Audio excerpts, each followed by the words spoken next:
G'day YouTube, how's it going? And to everyone interested in Immersion Studios, here is a bit of information behind the scenes, as it were, of an upcoming setting, Myths of Khoralla. I figured it was kind of a good idea to just sort of bust out a few videos and explain some of the ideas we're working with. It will help to spread the word, and also it can give you guys ideas. And if you've got ideas, hey, shoot me a line. We're still in development for this this setting. So essentially, Myths of Khoralla is an epic fantasy. It started off as a super low, gritty fantasy with virtually no magic, and gradually built up to having pretty well every level in between. So because it uses immersion RPG rules, it is by its very nature pretty gritty. If you think Infected, same rules as Infected, but with the addition of powers, and powers include all sorts of different abilities. They'll be in the Immersion rulebook, which we'll be releasing pretty soon, which is not a Kickstarter or anything like that. It's just going to be a handbook for people to use to run any of our setting games.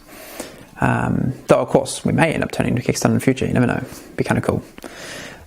So Myths of Khoralla takes the possibility of there being high amounts of magic, people who can take on demons and godlings and gods and elementals and all sorts of crazy things, and then there's also high level of grittiness. So you could be like a fairly low level. Well, I mean, it's not really low level, but it's like you could make it like low fantasy based in certain areas. I mean, you can tweak it as you wish, but the essential one is high level of fantasy but high level of grit. So if you go into like a really intense arena of wars going on, magic exploding left and right, you're probably going to die if you're not all that powerful. If you're super powerful, then you probably have a good time, maybe riding dragons or doing whatever crazy thing it is that you do.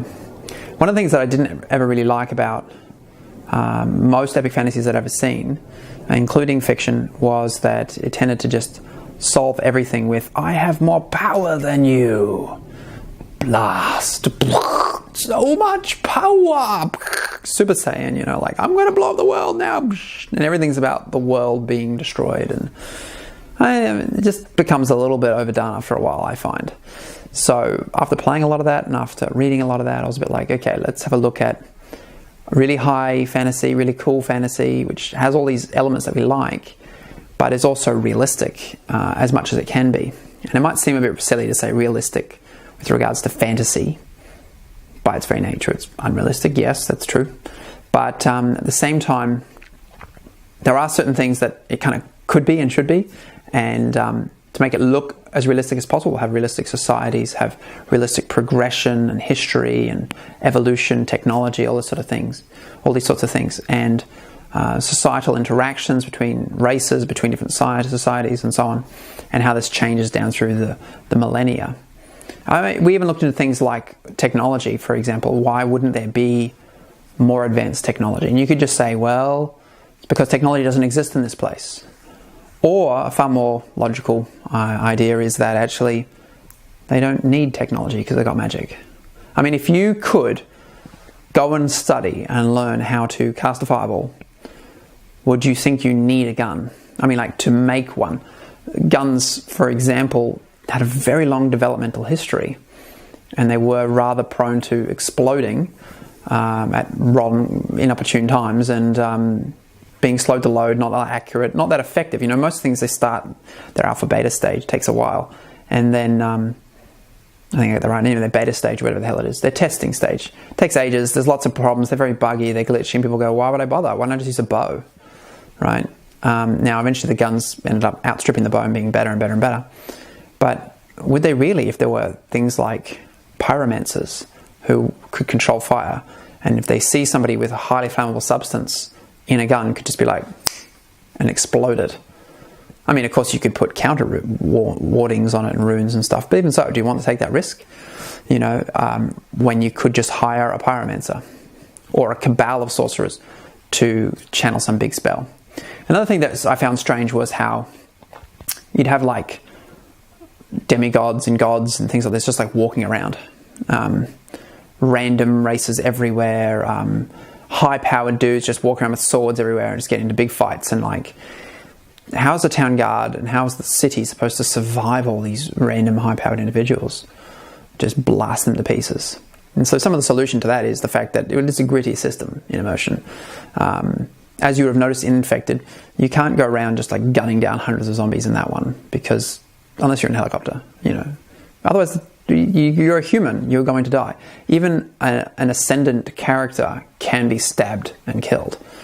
They're powerful, yes, and they can tip the tide of balance, tip the balance of a battle, yes, and they can defeat all sorts of foes. But if they just carry on being an idiot, people have precautions in place. They have cabals of magi to protect their cities. They have runes and wardings and things, and they have all sorts of powers and things in place. And of course, when this gets unbalanced, someone brings in a dragon or something, they might just burn down a city. Yeah, it happens. I mean, just like here, we have occasionally things go really badly. I mean, more a while ago, but even so, you know, you have wars sometimes. You have Hiroshima and Nagasaki, 2 cities just got like wiped out with nukes.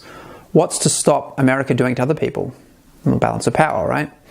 Other people have nukes, so it's like generally this sort of thing is what keeps societies in check. You got these random rogue individuals that can go around with the power, yes, but if the power, the really, really high power, has to come from organized usage of it, like cabals or sorcerers and so on, and long rituals, or, you know, that sort of thing, that tends to make it, I suppose, a bit more balanced in many ways. Anyway, I'm just talking in very broad terms. I haven't really described it yet. Here's another thing about Myths of Khoralla, is that I have an aversion to pointy ears. Sorry, guys. I found that it was a bit hard to justify creating yet another elf, dwarf, gnome, halfling, orc, kobold, you know, you name it. Like, oh my god, am I just going to rip off Lord of the Rings?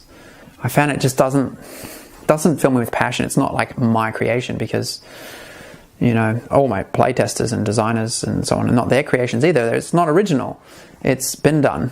D&D has done it very well. Pathfinder's done it very well. Lord of the Rings did it originally, and they did it arguably the best, in my opinion. So, you know, why do it again? Do I want another, stereotype, you know, like elves are good and orcs are bad unless you're a dark elf, in which case you're probably bad unless you're just the word. You know what I mean? Like, anyway, I'm rambling on that, but I think you get what I mean. It's a bit like, yeah, let's do something fresh, let's do something new. So we started looking at races that we could do, and then looking at them as an actual race, not as like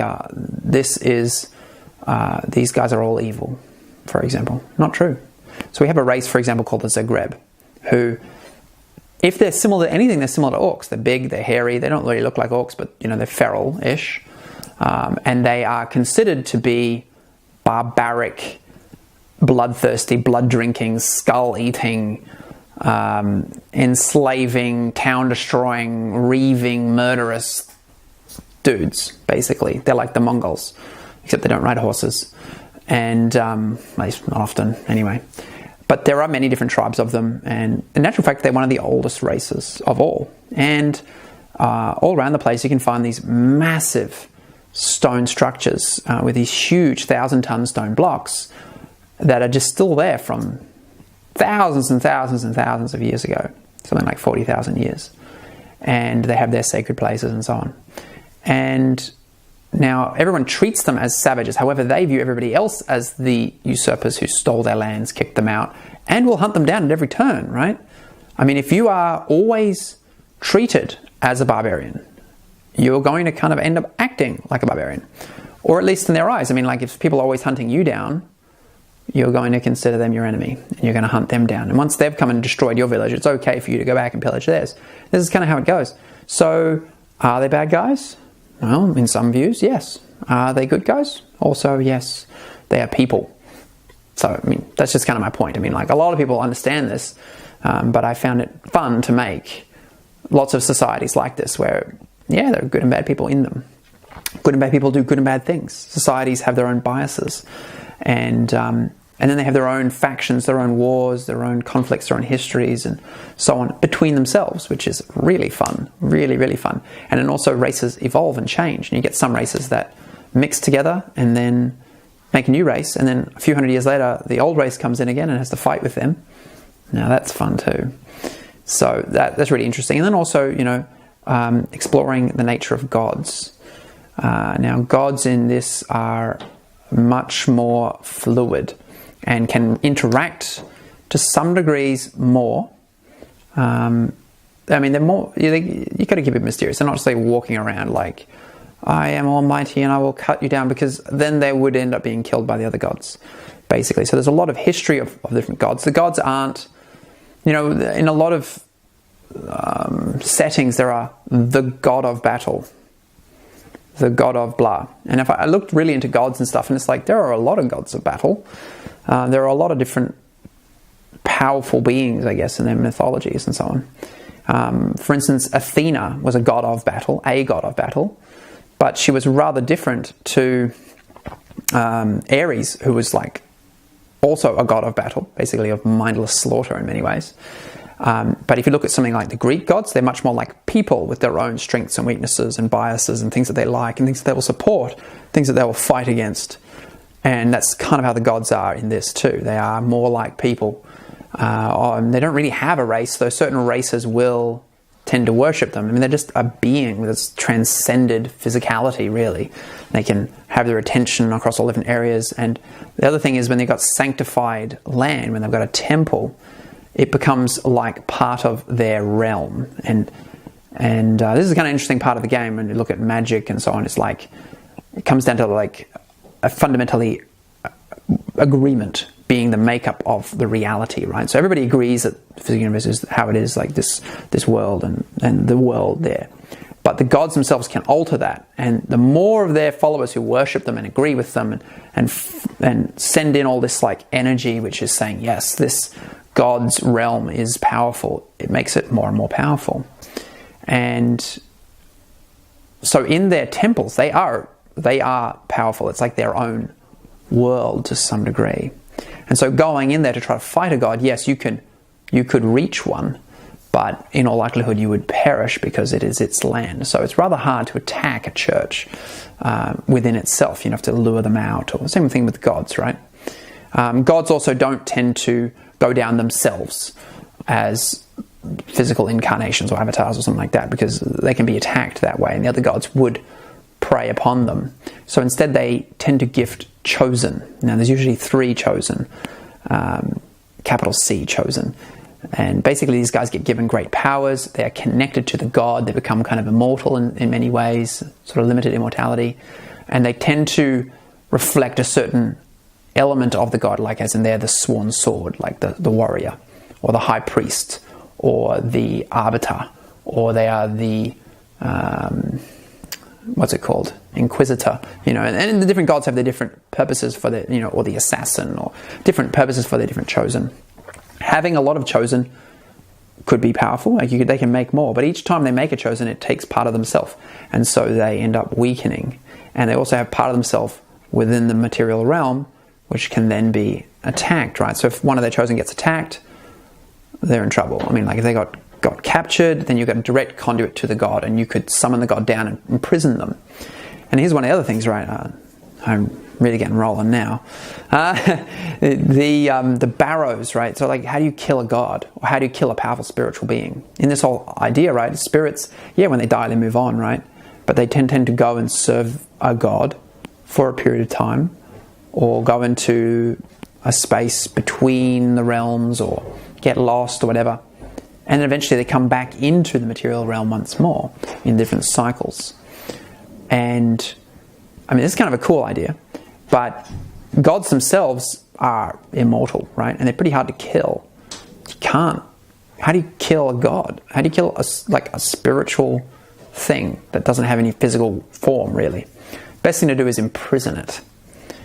And so they can summon gods down, they can tear gods down, and they can imprison them. And also powerful entities and demons and things like this. And so there's a lot of these, in ancient times there were barrows made where they put kings in and so on, in England and some places like this. Big raised mound, and the guy would be in there with his sword and all his gear and stuff like that. Well, this is kind of that concept, except the person is put in there, or the entity or whatever, and often within a material form of some sort. And they are imprisoned with runes and rituals and symbols that lock them in and make them effectively go to sleep, right? And gods can also crumble and lose power because they lose worshippers. That's another way to attack them. And also other gods can have sort of like war in heaven, which is kind of cool. So now the thing is that gods can kind of collapse and disappear and degrade and forget what they ever were. And so you can see somebody who might be like this guy on the street mumbling to himself, and he might actually be a god from long ago. He's just forgotten what he was. And it's just devolved into some vestige, you know. But often these guys might appear to be completely useless, some drunk on the street, but maybe he was an ancient god of drinking. And he's still alive, and he's actually been there for a long time, but he's just not really powerful, particularly. Remember, if you go and see him, if you found out who he was, he might have information that's incredibly valuable. He might have gifts, he might have skills and abilities. You just be careful about giving them out, because if a really powerful individual came along, they might kill him, they might drain his magical power into themselves, they might imprison him within a barrow. You know, even an immortal, even a powerful ascendant must be careful. And so you get this balance of power thing occurring, despite having quite a lot of powerful entities and individuals scattered throughout the different lands and realms and so on. So that's it in a nutshell. There's a lot more we could go on about, including magic and different societies and so on. I'm going to go over different races and stuff. I'd love to know what you think about it from this first concept, and pop me some comments below. Cheers, guys.